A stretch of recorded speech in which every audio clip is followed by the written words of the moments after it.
Hello and welcome to Starting Points, where one thing leads to another.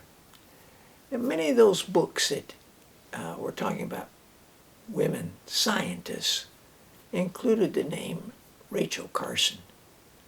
And they also talked about something called curiosity. And Rachel Carson, later in her life, wrote a book designed for talking about a sense of wonder. So I think curiosity, wonder. This has wonderful photographs by Nick Kelsch, and Linda Lear wrote an introduction for it.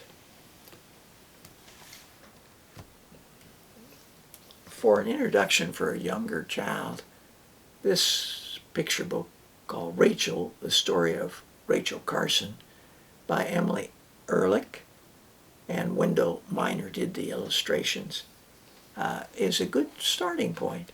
It really looks at highlighting different highlights from Rachel Carson's life. And the very first one is called The Sea Fossil, 1912. And that made me think of Mary Anning. In 1912, that may be when she made that great discovery. 1812, that great discovery. So 100 years later, this is not quite the same as finding the remains of such a large prehistoric animal. But this was, well, let's see what it says. Rachel's house was far from the ocean, hundreds of miles inland at a bend in the Allegheny River in Pennsylvania. There were no seagulls there, no sharks or whales. But one day she found a fossil. A single dark sparrow lodged in a rock at her feet. She brought it to show her mother, and they looked it up in a book. The fossil was a sea creature, her mother said. Millions of years ago, the ocean had covered their land and left it behind. Imagine, beyond the fields and orchards, beyond the woods where she played with her dogs, beyond the Allegheny and the town of Springdale and the city of Pittsburgh, there was a vast ocean, even now. At night, Rachel lay in bed, her thoughts turning like waves. Well, she got there, and she wrote about it. The edge of the sea. This is just a wonderful, wonderful compilation. The Coral Coast. She does it by types of coasts and what you'll find, the rim of the sand. The illustrations, the pen illustrations are great, but the information and detail is inspiring.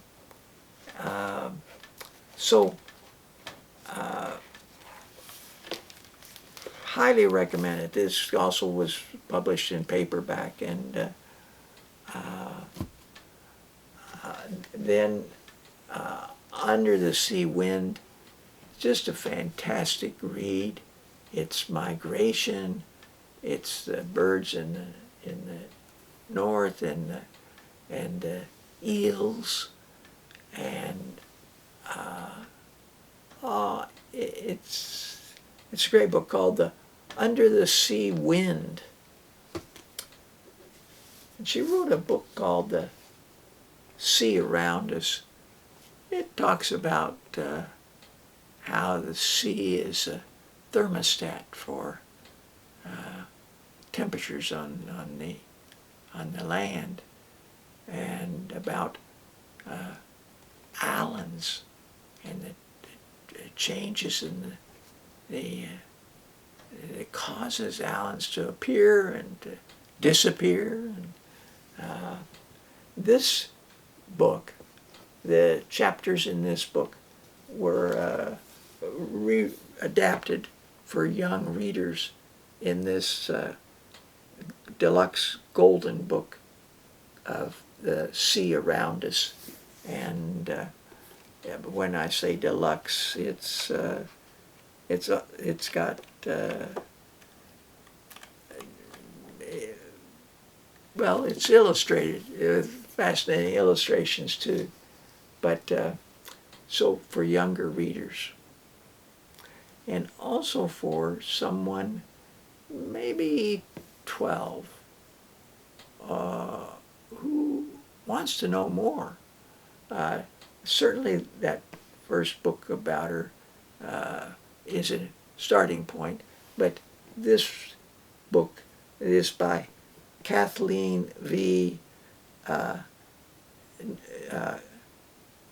Kudlinski, and it's illustrated by Ted Lewin. I've shown some of his illustrations in books. I just found this was very informative for me.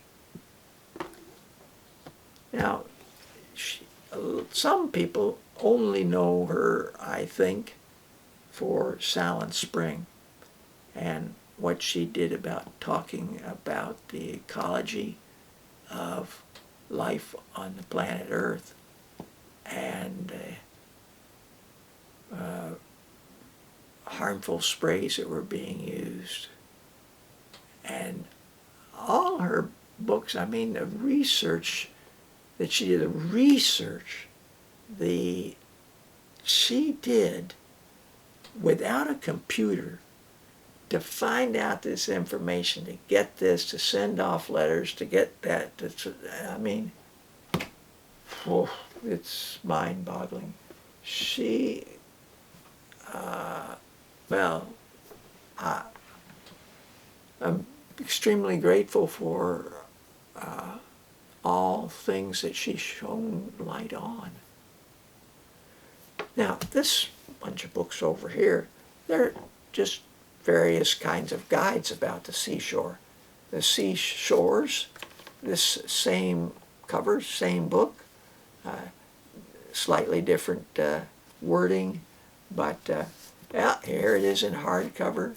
It's one of those wonderful books put together by the Golden Press, and it's by Herbert Zim and Lester Ingalls.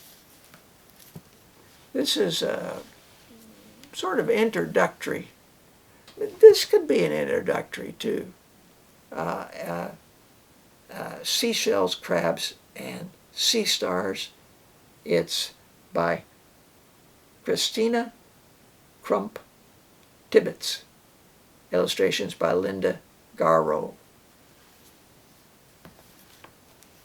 This book I really found quite informative to have in the classroom because questions and answers about sea life. The questions raised, well, what is that? Yeah, what is that? It just helps to motivate people to think in terms of thinking of questions. And it's good enough to give us the answers as well. Ilka Catherine List, L-I-S-T. She did the woodcuts that are in this, and the line drawings, also very lovely, by Arabelle Wheatley. Eyewitness books. Eyewitness books actually tried to have specimens in there. It's a close-up of ecology of the plants and animals that inhabit the coastlines of our world. So, stars of the sea, tide pool fish, holdfasts, and this book is written by Steve Parker. it's an attractive, accessible book that might be a starting point, as with this questioning book and those golden guides. And this book is more specific, exploring the seashore in British Columbia, Washington, and Oregon. A guide to the seabirds and intertidal plants and animals, Gloria Snively.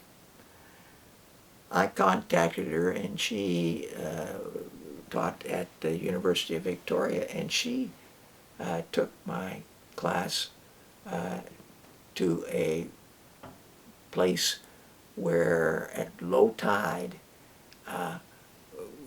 one could find all kinds of sea life, and it was just a great class trip, and thank you, Gloria.